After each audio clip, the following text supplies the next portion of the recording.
Hi, this is Ron Nutter and welcome to another edition of Tech Bites with Ron Nutter product reviews. Today we're looking at the Patu reusable fastening cable ties and 3 things you need to know. Number 1, for these sizes, these are 3-inch cable ties. You say 3-inch? I don't need 3-inch.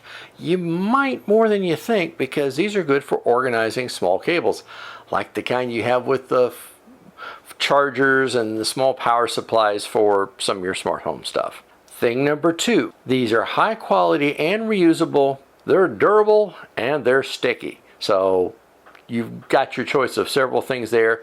It comes in a nice little, I'm going to call it a shipping pouch, but even though you may not get those Velcros all back in these little clear plastic pouches, you've got a larger pouch with a zip closure on it that might be a whole lot more useful in the long run.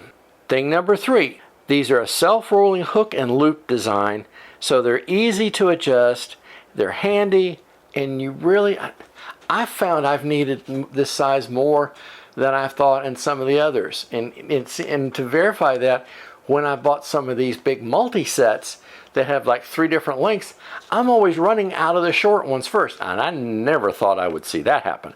So take a look at these and think about getting some today in your collection, both with what you carry when you're on the go and for having some stuff around the house, because you'll be needing them in both places, I'm sure.